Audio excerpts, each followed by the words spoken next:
कभी कभी सही फैसला ना लेने के कारण हम मौके खो देते हैं। नमस्कार, मैं मयंक प्रभाकर आपका स्वागत करता हूं आपके चैनल कहानी और कथाएं पर। एक किसान था, उसका नाम था भोला राम।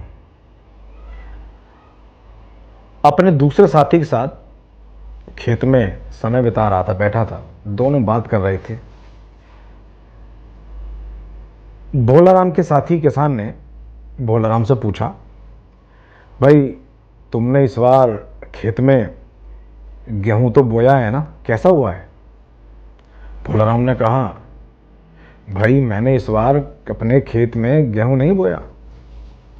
साथी ने बड़े आश्चर्य से पूछा, क्यों? बोले, मैंने इसलिए नहीं बोया, मुझे लगा कि इस बार बारिश नहीं होगी।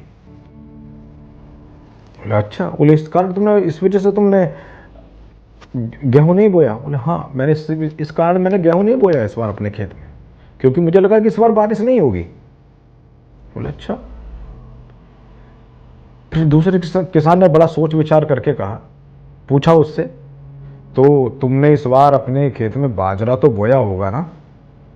किसान ने उत्तर दिया, भोला राम ने उत्तर दिया, नहीं, मैंने इस बार बाजरा भी नहीं बोया।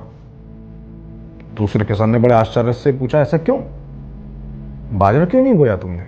गेहूं भी नहीं बोया तुमने, बाजरा भी नहीं बोया, क्यों नहीं बोया? उसने कहा, मैंने बाजरा इसलिए नहीं बोया कि मुझे डर था कि कहीं कीड़े बाजरे को ना खा जाएं। दूसरे किसान को बड़ा सुनकर आश्चर्य हुआ। उसने पूछा भोला राम से कि फिर तुमने अपने खेत में इस बार क्या बोया, किस चीज की खेती करी? तो भोला राम ने उत्तर दिया, मैंने इस बार कोई रिस्क नहीं लिया, मैंने इस बार कोई खेती नहीं करी, मुझे नुकसान होने का डर था, इसलिए मैंने इस बार कोई रिस्क नहीं लिया।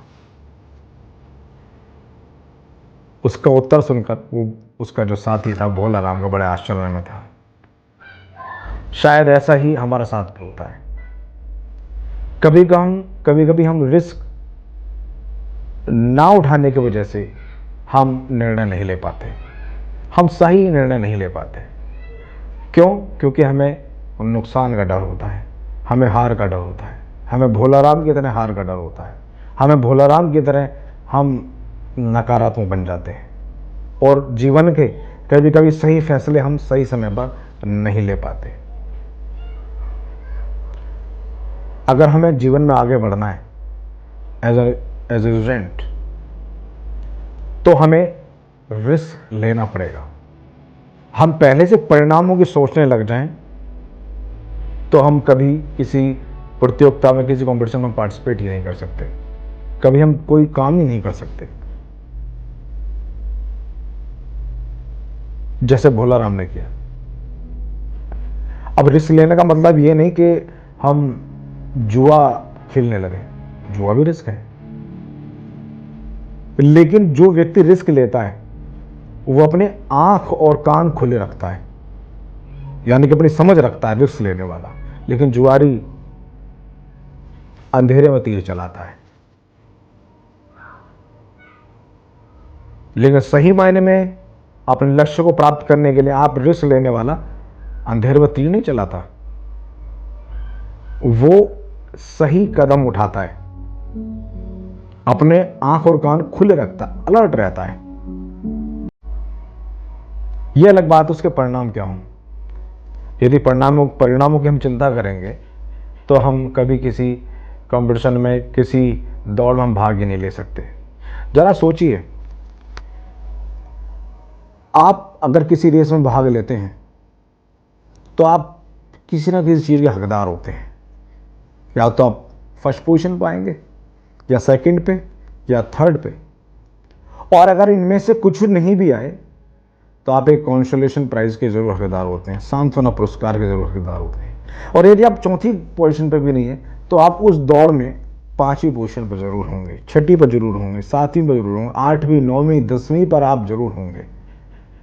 आप किसी न किसी पोजीशन के हकदार होंगे। और आप अगर उस दौड़ में हारते हैं तो कम से कम आप एक चीज़ के हकदार जरूर होंगे, आप हार के हकदार होंगे। और हार हमें बहुत अनुभव कराती है, आगे के लिए हमें तैयार करती है।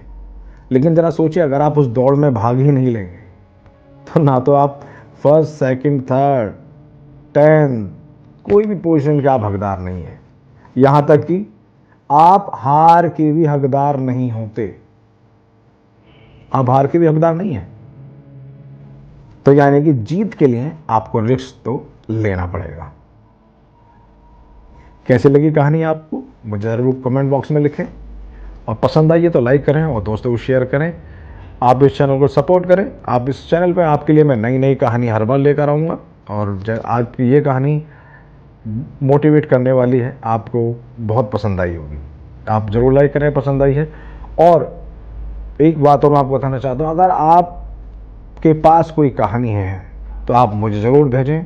आपकी कहानी मैं आपके चैनल पे, अपने चैनल पे मैं ज़रूर सुनाऊंगा आपके नाम के साथ।